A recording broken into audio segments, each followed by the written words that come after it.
नमस्कार दोस्तों, स्वागत है आपके अपने चैनल राइट वे मोटिवेटेड पे। चाणक्य नीतियाँ वर्तमान जीवन में बेहद मददगार हैं। यदि आप चाणक्य नीति का पालन करते हैं तो आप जीवन की हर परेशानी से आसानी से निकल सकते हैं।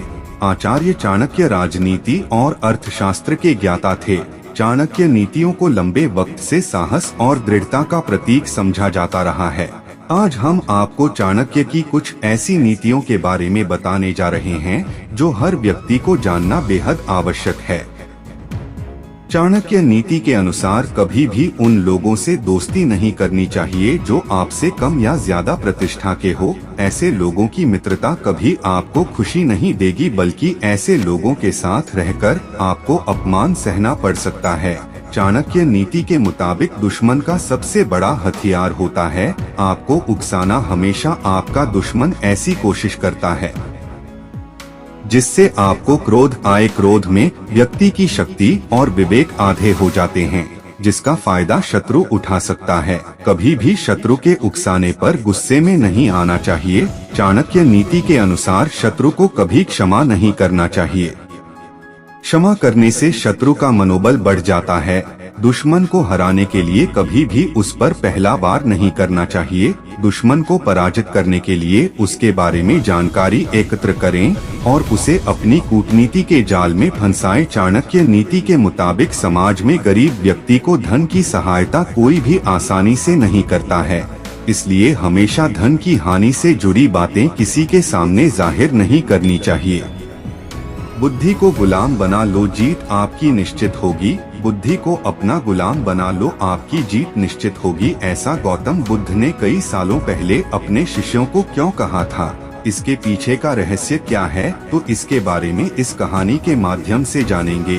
दोस्तों, क्या आप जैसा बनना चाहते हैं वैसा नहीं बन पा रहे हैं, या जो आप चाहते हैं अगर वह नहीं हो रहा है, तो आज की यह कहानी आपके लिए ही है। दोस्तों, अगर आप इस कहानी को अंत तक ध्यान से सुनते हैं तो आपको इस कहानी से कुछ ऐसा सीखने को मिलने वाला है जो आपको आपकी जिंदगी में बहुत काम आने वाला है। आप गौतम बुद्ध के जीवन की इस कहानी को अंत तक ध्यान से जरूर सुनिए। दोस्तों, इस कहानी को सिर्फ समझिएगा मत, बल्कि इस कहानी को अपने भीतर उतर जाने दीजिए। तो बिना समय को गवाए चलिए कहानी शुरू करते हैं। दोस्तों, एक बार गौतम बुद्ध को एक सभा में उपदेश देना था और जब सभा का समय हुआ तब बुद्ध वहां आए और बिना कुछ बोले ही वहां से चले गए। तकरीबन 100 से भी ज्यादा लोग बुद्ध का उस सभा में इंतजार कर रहे थे और बुद्ध के इस तरह के व्यवहार को देखकर सभी लोग बेहद चौंक गए, लेकिन किसी ने भी बुद्ध से कोई भी प्रश्न नहीं किया। दोस्तों, अगले दिन फिर से सभा का आयोजन हुआ और दूसरे दिन सभा में लोगों की संख्या कम हो गई। इस बार तकरीबन 80 लोग सभा में बैठे हुए थे। बुद्ध सभा में आए, लेकिन इस बार भी बुद्ध ने वही किया, यानी बुद्ध इस बार भी आए और बिना कुछ बोले ही वहां से चले गए। लोग दोबारा से चौंके, लेकिन किसी ने भी बुद्ध से कोई प्रश्न नहीं किया। अगले दिन सभा का आयोजन फिर से किया, लेकिन इस बार सभा में लोगों की संख्या और घट गई। इस बार सभा में केवल 50 लोग ही आए हुए थे।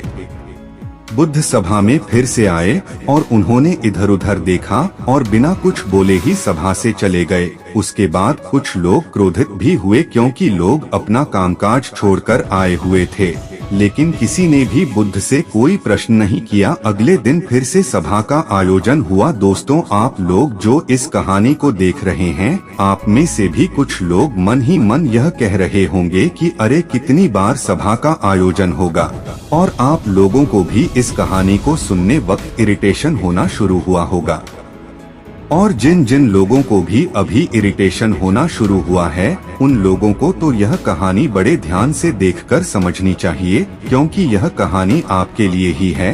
अगले दिन फिर से सभा का आयोजन हुआ, लेकिन इस बार सभा की संख्या और ज्यादा घट गई थी, यानी इस बार सभा में सिर्फ 30 लोग ही थे। फिर उसके बाद बुद्ध सभा में आए, मुस्कुराए और फिर से बुद्ध ने वही किया, यानी बिना कुछ बोले ही वहां से चले गए। इस बार भी लोग बहुत क्रोधित हुए और इस बार लोगों ने पीछे से कुछ कहा भी और बड़बड़ाए भी, लेकिन बुद्ध ने उनके किसी भी प्रश्न का उत्तर नहीं दिया। दोस्तों, अगले दिन फिर से सभा का आयोजन हुआ और इस बार लोगों की संख्या बहुत ज्यादा घट गई थी, यानी इस बार सभा में कुल मिलाकर 15 लोग ही आए हुए थे। इस बार भी बुद्ध सभा में आए, लेकिन इस बार बुद्ध अपना आसन ग्रहण कर लेते हैं। फिर बुद्ध बोले और बुद्ध ने उन 15 लोगों को उपदेश दिया और वह 15 लोग ही बुद्ध के भिक्षु बन गए और आगे चलकर उन 15 लोगों ने ही बुद्ध के ज्ञान को अलग अलग दिशाओं में फैला दिया। फिर एक दिन बुद्ध से किसी ने पूछा कि हे गुरुवर, आप कई दिनों तक बिना बोले ही सभा से क्यों चले गए थे? फिर बुद्ध कहते हैं कि मैं उन लोगों को खोज रहा था जो लायक थे। यानी कि पहले दिन 100 से भी ज्यादा लोग आए हुए थे, उसमें से ज्यादातर लोग सिर्फ आए हुए थे, उन्हें मेरे उपदेश से मतलब नहीं था, वो बस आ गए थे। और उसमें से ज्यादा लोग सिर्फ देखने और सुनने आए हुए थे कि सभा में क्या होता है। वह मेरे काम के लोग नहीं थे, क्योंकि वे लोग मेरे ज्ञान को औरों तक नहीं पहुंचा सकते थे। मुझे तो उन लोगों की खोज थी जो मेरे ज्ञान को जन जन तक पहुंचा सके। कई दिनों तक सभा से बिना बोले मैं इसीलिए चला गया क्योंकि मैं यह देखना चाहता था कि वह कौन लोग हैं जिनके भीतर वास्तव में प्यास है। जिन लोगों के भीतर वास्तव में प्यास थी वे लोग अंत तक जरूर रुके, और जो लोग बस ऐसे ही आ गए थे वे लोग पहले या दूसरे दिन ही चले गए। जिनके भीतर धैर्य था उन्हें मुक्ति का मार्ग भी मिला, और जो लोग जल्दबाजी में थे वे लोग अब घर में बैठे हुए हैं। सवाल यह नहीं है कि मैं तुम्हें क्या दे सकता हूँ, बल्कि सवाल यह है कि तुम क्या ले सकते हो। तुम्हारा पात्र कितना बड़ा है और कितने के तुम हकदार हो। जितने के तुम हकदार हो उससे ज्यादा तुम्हें नहीं मिलेगा। फिर वह व्यक्ति बुद्ध से पूछता है कि हे गुरुवर, लायक कैसे बने? फिर बुद्ध कहते हैं कि धैर्य के द्वारा। जिस व्यक्ति के अंदर धैर्य है वह अपने जीवन में कुछ भी हासिल कर सकता है। सभा में जितने भी लोग आए हुए थे और उसमें से अंत तक वहीं रुके जिनके अंदर धैर्य था। चाहे तुम्हारे जीवन में तुम्हारा लक्ष्य जो कुछ भी हो, लेकिन तुम बिना धैर्य के सफलता के चरम तक नहीं पहुंच सकते। फिर वह व्यक्ति बुद्ध से पूछता है कि हे गुरु, कोई व्यक्ति अपने भीतर के धैर्य को कैसे बढ़ाए? इस पर गौतम बुद्ध कहते हैं कि निरंतर अभ्यास के द्वारा हम अपने भीतर के धैर्य को बढ़ा सकते हैं। जैसे कोई व्यक्ति जब ध्यान करना शुरू कर देता है तो उसका मन उसके सामने कई सारी अड़चनें लाता है, लेकिन उसका धैर्य उसे एक दिन उसके लक्ष्य तक जरूर पहुंचा देता है। फिर वह व्यक्ति बुद्ध से कहता है कि हे गुरुवर, मैं समझ गया, यानी मुझे धैर्य के साथ निरंतर अभ्यास करने की आवश्यकता है। दोस्तों, अब आपको समझ आ गया होगा कि आपके पास वह क्यों नहीं है जो आप पाना चाहते हैं, क्योंकि आप उसके लायक नहीं हैं। आप लायक तभी बनेंगे जब आप अपने भीतर धैर्य को बढ़ाएंगे। और धैर्य कैसे बढ़ेगा? धैर्य बढ़ेगा निरंतर अभ्यास के द्वारा। और अभ्यास कौन करेगा? अभ्यास करेंगे आप, तो फिर करते क्यों नहीं? दोस्तों, खुद से ईमानदारी के साथ एक प्रश्न जरूर पूछिए कि जो आप भविष्य में बनना चाहते हैं उसके लिए क्या आप धैर्य के साथ काम कर रहे हैं? दोस्तों, अगर उसका उत्तर नहीं है तो अपनी असफलता के लिए जिम्मेदार आप खुद होंगे। दोस्तों, अगर आप अपने जीवन के हर एक क्षेत्र में सफलता प्राप्त करना चाहते हैं तो महात्मा बुद्ध के 10 उपदेश आपको सही रास्ते तक ले जाने में बहुत ज्यादा मदद करेंगे। तो दोस्तों, बिना समय को गवाए चलिए जानते हैं गौतम बुद्ध के 10 उपदेश के बारे में जो आपकी जिंदगी बदल देंगे। पहला उपदेश, जो मनुष्य के भीतर लगातार चलता रहता है वही उसके जीवन में घटता रहता है। दोस्तों, अगर किसी व्यक्ति के भीतर हर समय काम वासना चलती रहती है तो उसके जीवन में काम वासना ही घटित होगी। यदि किसी के भीतर हर जीवन में धन ही घटित होगा और यदि किसी समय धन के विचार चलते रहते हैं तो उस व्यक्ति के भीतर हर समय अपने जीवन को बदलने की इच्छा उठती रहती है, तो उसका जीवन भविष्य में जरूर बदल जाएगा जैसा उसने चाहा था। दूसरा उपदेश, निडर होकर आगे बढ़े। दोस्तों, केवल 2 गलतियां हैं जिसकी वजह से इंसान सफल नहीं हो पाता या सत्य को प्राप्त नहीं कर पाता है। पहली, शुरुआत ना करना और दूसरी, सागर तय ना करना। दोस्तों, यह बात उन दो तरह के लोगों को दिखाती है जो अपने कारण से ही मंजिल तक नहीं पहुंच पाते हैं। पहले वह जो भाग्यवाटी नजरिया रखते हैं और दूसरे वह जो मुश्किलों से घबराकर अपने काम को अधूरा छोड़ देते हैं। दोस्तों, अगर आपको अपनी लाइफ में आगे बढ़कर सफलता को प्राप्त करना है तो आपको इन दोनों तरह के लोगों से बहुत दूर रहना होगा और अपने आप में एक पॉजिटिव इंसान बन जाइए। आगे बढ़िए और किसी भी काम की शुरुआत कीजिए और जिस काम की भी आप शुरुआत करो उसे आप पूरा करने की कोशिश करो, फिर सफलता आपको जरूर मिल जाएगी। दोस्तों, अब जानते हैं महात्मा बुद्ध के तीसरे उपदेश के बारे में। तीसरा उपदेश, मेहनत के बिना कुछ नहीं। दोस्तों, आलस्य और काम चोरी आपको बर्बादी की ओर ले जाने वाला एक छोटा रास्ता है, जबकि मेहनत अच्छा और खुशहाल जीवन जीने का एकमात्र तरीका है। मूर्ख लोग बेकार हैं और बुद्धिमान लोग मेहनती हैं। अगर आपको अपनी लाइफ में आगे बढ़ना है तो आपको मेहनत तो करनी ही होगी। दोस्तों, मुखों की तरह बैठे बैठे कुछ भी नहीं मिलता है और सुनने से कुछ नहीं होता। अगर आपको अपनी लाइफ में आगे बढ़ना है तो आपको उस पर एक्शन लेना बहुत जरूरी है। इसीलिए बुद्ध ने कहा है, मेहनत करो क्योंकि मेहनत के बिना कुछ नहीं होता है। बुद्ध का चौथा उपदेश, खुश रहना है तो अच्छा सोचिए। दोस्तों, बुद्ध ने कहा है कि जैसा हम सोचते हैं ठीक वैसा ही हम बन जाते हैं। जब मन शुद्ध होता है तब प्रसन्नता हमारा ऐसे पीछा करती है जैसे कि हमारी परछाई हमारा पीछा नहीं छोड़ती है। इसीलिए इंसान को हमेशा सकारात्मक बातें सोचनी चाहिए ताकि हर कठिन से भी कठिन परिस्थिति में वह आशा की किरण ढूंढ सके और अपनी लाइफ में खुश रह सके। सोच व्यक्ति के जीवन को बना भी सकती है और बिगाड़ भी सकती है, क्योंकि दोस्तों, जैसा व्यक्ति सोचता है वैसा ही वह बनता चला जाता है। आपकी सोच का निर्माण होता है आपकी 5 इंद्रियों के द्वारा और वह 5 इंद्रियां हैं आँख, कान, नाक, जीभ और त्वचा। जैसी भी जानकारी आप इन 5 इंद्रियों के द्वारा अपने अंदर लेते हैं वैसे ही आपकी सोच बन जाती है और जैसी आपकी सोच बनती है वैसा ही आपका जीवन बन जाता है। इसीलिए अगर आप खुश रहना चाहते हो तो अच्छा सोचिए। 5वां उपदेश, वर्तमान में जियो। दोस्तों, अपने आज में जिए और भविष्य का सपना मत देखिए। अपने मन को हमेशा वर्तमान लक्ष्य पर केंद्रित करें, क्योंकि यही एक रास्ता है अपने दुख और चिंताओं से मुक्ति पाने का और यही तरीका आपको शांति की ओर ले जा सकता है। दोस्तों, यह सभी बातें हम सब पर लागू होती हैं, क्योंकि अक्सर हम अपनी बुरी आदतों का रोना रोते हैं या बेहतर भविष्य की कामना करते हैं, जिसकी वजह से हम परेशान हो जाते हैं और उसकी वजह से हम अपना आज खराब कर लेते हैं, जबकि आज ही सत्य है। दोस्तों, अगर हम अपना आज सुधार लेते हैं तो हमारा आने वाला कल अपने आप ठीक हो जाएगा और हमें जिस चीज में खुशी चाहिए उसे हम आज ही के समय में कर लेंगे। छठा उपदेश, शांति से रहना है तो शांति रहने दो। दोस्तों, जो आपको प्राप्त हुआ है उसकी तारीफ ना करें और ना ही दूसरों से ईर्ष्या करें। जो लोग दूसरों से ईर्ष्या करते हैं वे लोग मन ही मन शांति कभी प्राप्त नहीं करते। इसलिए खुद भी खुश रहिए और दूसरों को भी खुश रहने दें।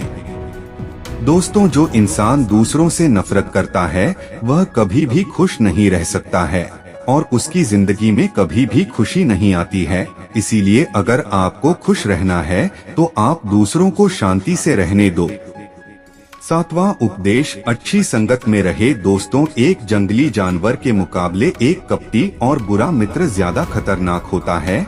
एक जंगली जानवर सिर्फ आपके शरीर को घाव कर सकता है, लेकिन एक बुरा मित्र आपके मन पर घाव कर सकता है। इसीलिए इंसान के सामाजिक और मानसिक विकास के लिए उसके आसपास के वातावरण पर जोर दिया जाता है। जैसी आपकी संगति होगी ठीक वैसे आप बन जाएंगे। जैसी संगति में हम रहेंगे वैसा हमारा व्यवहार होगा और वैसे ही हमारी जिंदगी बनेगी। इसीलिए बुद्ध ने कहा है कि हमेशा अच्छी संगत में रहे, ना कि बुरी संगत में। 8वां उपदेश, अपने मन को नियंत्रित करें। दोस्तों, ना ही संसार बुरा है और ना ही संन्यास बुरा है। अगर कुछ बुरा है तो वह है व्यक्ति का विचलित मन जो उसे कहीं टिकने नहीं देता है।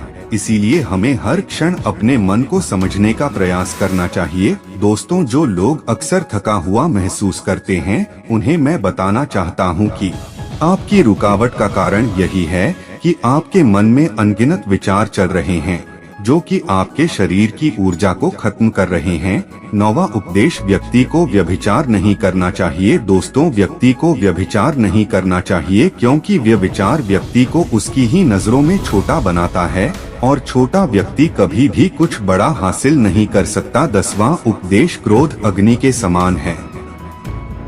दोस्तों, क्रोध अग्नि के समान है। व्यक्ति उसे बुझाना तो चाहता है, लेकिन वह उसमें सूखी लकड़ियां डालता है, जिसके कारण वह बुझाने के बजाय और भी ज्यादा बढ़ाता है। यदि आप अपने क्रोध को खत्म करना चाहते हो तो उसे भोजन देना बंद कर देना होगा। दोस्तों, क्रोध का भोजन है बेवजह की इच्छाएं, अहंकार और जागरूकता की कमी और नासमझ। यदि आप क्रोध को यह सभी भोजन नहीं दोगे तो आपको क्रोध कभी नहीं आएगा। दोस्तों, दुखों से मुक्ति कैसे पाएं? दोस्तों, पहाड़ों के बीच बसे एक छोटे से गांव में प्रिया नाम की एक महिला रहती थी। प्रिया ने अपने जीवन में बहुत दुखों का अनुभव किया था। उसने कम उम्र में अपने माता पिता को खो दिया था और एक ऐसे व्यक्ति से शादी कर ली थी जो उससे प्यार नहीं करता। प्रिया का पति शराबी था और अक्सर उसे शारीरिक और भावनात्मक रूप से प्रताड़ित करता था। प्रिया ने कई वर्षों तक इस दर्द को सहा था। एक दिन वह इसे सहन नहीं कर सकी और उसने यह फैसला किया कि वह उस दुख से मुक्त होना चाहती है, जिसने इतने लंबे समय तक उसके जीवन को त्रस्त कर रखा था। वह जानती थी कि अगर वह एक सुखी जीवन जीना चाहती है या स्वतंत्रता का अनुभव करना चाहती है तो उसे अपना घर छोड़ना होगा। इसलिए एक रात उसने अपना एक छोटा सा बैग पैक किया और घर से निकल गई। प्रिया ने अपने गहने भी रख लिए थे, जिन्हें बेचकर वह अपने सफर में आगे बढ़ सकती थी। जब वह सुनसान सड़क पर चल रही थी तो उसे राहत का एहसास हुआ। लंबे समय में पहली बार उसे लगा कि उसका अपने जीवन पर नियंत्रण है। प्रिया को नहीं पता था कि वह कहाँ जा रही है, लेकिन वह जानती थी कि उसे आगे बढ़ते रहना है। दिन हफ्तों में बदल गए और प्रिया अपने घर से बेहद दूर आ चुकी थी। उस रास्ते में कई बाधाओं का सामना करना पड़ा, लेकिन वे आगे बढ़ती गई। उसने उस जीवन को पीछे छोड़ दिया था जिसने उसे इतना दर्द दिया था और उसने कभी पीछे मुड़कर नहीं देखने का निश्चय किया था। चलते चलते प्रिया की मुलाकात एक वृद्ध महात्मा से हुई जो नदी के किनारे एक छोटी सी झोपड़ी में रहते थे। प्रिया ने महात्मा से पूछा कि क्या वह उसे दुख से मुक्ति पाने में उसकी मदद कर सकते हैं, जिसे उसके जीवन को बर्बाद कर दिया था। महात्मा ने प्रिया को देखा और कहा, बच्चे, दुख से मुक्ति अपने आप नहीं मिल सकती। यह मन की एक अवस्था है जिस व्यक्ति को भीतर से विकसित करना चाहिए। आपके अतीत को छोड़ देने और वर्तमान क्षण में जीना सीखना चाहिए, तभी आप सच्ची स्वतंत्रता का अनुभव कर पाओगे। प्रिया ने महात्मा की बातों को ध्यान से सुना और उसने महसूस किया कि वह बहुत लंबे समय से अपने अतीत को पकड़े हुए थी, इसीलिए उसका दर्द कम नहीं हो पा रहा था। उसने महात्मा को धन्यवाद दिया और अपनी यात्रा जारी रखी। चलते चलते प्रिया ने महात्मा की शिक्षाओं का अभ्यास करना शुरू कर दिया। उसने अतीत को जाने देना शुरू किया और वर्तमान क्षण पर ध्यान किया। फिर उसे जीवन की साधारण चीजों में भी खुशी मिलने लगी। प्रिया एक गांव से गुजर रही थी जहां पर पोस्टर लगे थे कि प्राइमरी स्कूल में शिक्षक की आवश्यकता है। प्रिया पढ़ी लिखी थी और उसे पैसे की भी आवश्यकता थी, इसलिए वह बच्चों को पढ़ाने लगी। एक दिन प्रिय लोगों के एक समूह से मिली जो आग के चारों ओर इकट्ठा थे। वे नाच रहे थे और गा रहे थे और उनकी हंसी हवा में गूंज रही थी। प्रिया पहले तो इसमें शामिल होने से हिचक जा रही थी, लेकिन उसके भीतर की आवाज उसे उस समूह में जाने और मजे करने के लिए कह रही थी। प्रिया ने समूह के साथ नृत्य किया और खूब हंसी। लंबे समय में पहली बार वह वास्तव में खुशी महसूस कर रही थी। उसने महसूस किया कि खुशी कोई ऐसी चीज नहीं है जो खुद के बाहर पाई जा सकती है, बल्कि मन की एक अवस्था है जिस व्यक्ति को भीतर से विकसित करना होता है। प्रिया को अब दुख से मुक्ति मिल गई थी। अब वह बच्चों को पढ़ाना और अपने अनुभव का उपयोग दूसरों को खुशी का रास्ता खोजने में मदद करने के लिए करती। तो दोस्तों, इस कहानी से हमें यह सीख मिलती है कि खुशी कोई ऐसी चीज नहीं है जो खुद के बाहर पाई जाती है, बल्कि मन की एक अवस्था है जिस व्यक्ति को भीतर से विकसित करना होता है। दोस्तों, एक बार गौतम बुद्ध अपने भिक्षुओं के साथ एक वृक्ष के नीचे बैठ विश्राम कर रहे थे। उस वृक्ष की छांव में बुद्ध अपने भिक्षुओं की जिज्ञासा दूर कर रहे थे। बुद्ध के सभी भिक्षु एक एक करके उनसे प्रश्न पूछ रहे थे और गौतम बुद्ध उनके प्रश्नों के उत्तर दे रहे थे। बुद्ध के उन भिक्षुओं में कुछ भिक्षु ऐसे भी थे जो कुछ समय पहले ही संघ से जुड़े थे, जिसके कारण अभी उनके भीतर वह समझ पैदा नहीं हुई थी जो गौतम बुद्ध के प्रवचनों को समझ सके। गर्मियों का समय था, सूरज अपने चरम पर था और चारों तरफ धूप ही धूप थी, लेकिन उस वृक्ष के कारण बुद्ध और उनके सभी भिक्षु आराम से छांव में बैठे हुए थे। इतने में गौतम बुद्ध के एक भिक्षु की नजर एक बूढ़े व्यक्ति पर पड़ती है जो उस वृक्ष के पास से ही गुजर रहा था। वह भिक्षु उस बूढ़े व्यक्ति को देखकर अचानक से हंसने लगता है। उस बूढ़े व्यक्ति की उम्र बहुत ज्यादा हो गई थी, जिसके कारण उसकी कमर मुड़ गई थी। उस बूढ़े व्यक्ति के हाथ में एक डंडा था जिसका सहारा लेकर वह बूढ़ा व्यक्ति अपनी मंजिल तक पहुंचने का प्रयास कर रहा था। उस बूढ़े व्यक्ति का शरीर केवल हड्डियों का ढांचा मात्र था। अपने भिक्षु को हंसते हुए देखा तो बुद्ध उसे कहते हैं कि मेरे प्रिय भिक्षुओं, कृपा कर हंसो मत, क्योंकि जिस व्यक्ति को देखकर तुम अभी हंस रहे हो वह कोई साधारण व्यक्ति नहीं है, बल्कि वह व्यक्ति इसी क्षण तुम्हारे जीवन को रूपांतरित करने की क्षमता रखता है, जो आज तक मैं तुम्हें सिखा नहीं पाया।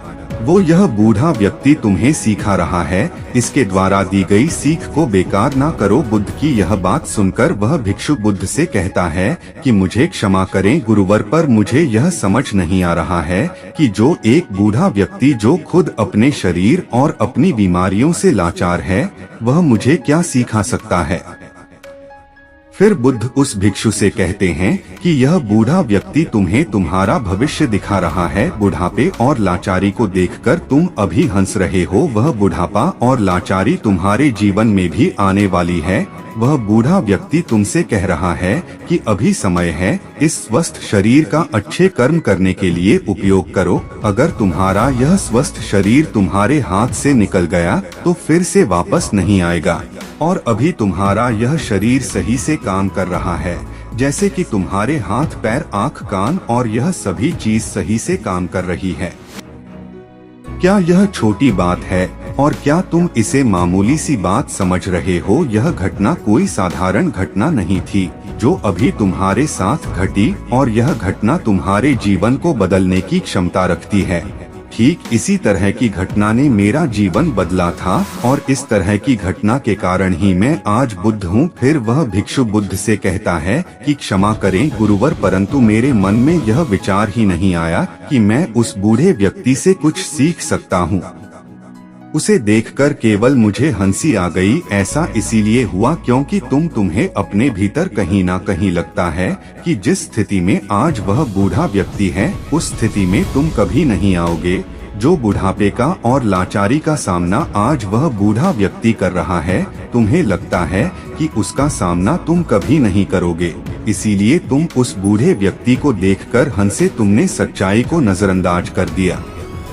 अगर तुम सच्चाई को देख लेते तो चाहकर भी अपने आंखों के आंसुओं को नहीं रोक पाते, परंतु तुमने सत्य को अनदेखा कर दिया और तुम बहुत बड़ी संभावना से चुप गए। बुद्ध की यह बात सुन वह भिक्षु बुद्ध से क्षमा मांगता है और यह निश्चय करता है कि वह अपने स्वास्थ्य का उपयोग अपने अहंकार को बढ़ाने में नहीं बल्कि परम सत्य को पाने में करेगा। दोस्तों, जो लोग इस कहानी को सुन रहे हैं, हो सकता है कि आप बड़ी बड़ी समस्याओं में हो या हो सकता है कि आप परेशानियों में हो, लेकिन फिर भी एक बात को हमेशा ध्यान में रखना है कि जब तक आपका स्वास्थ्य ठीक है तब तक आप किसी भी बड़ी से बड़ी समस्या से बाहर आ सकते हैं। दोस्तों, इसीलिए बुद्ध ने कहा कि हमारा स्वास्थ्य हमारा सबसे बड़ा उपहार है जो हमें इस सृष्टि से मिला हुआ है, इसीलिए इसका उपयोग सही से करें। दोस्तों, मुझे उम्मीद है कि आपको यह वीडियो पसंद आया होगा, तो हमारे चैनल को सब्सक्राइब जरूर करें। मिलते हैं अगली वीडियो में। आप अपना ख्याल रखें। धन्यवाद।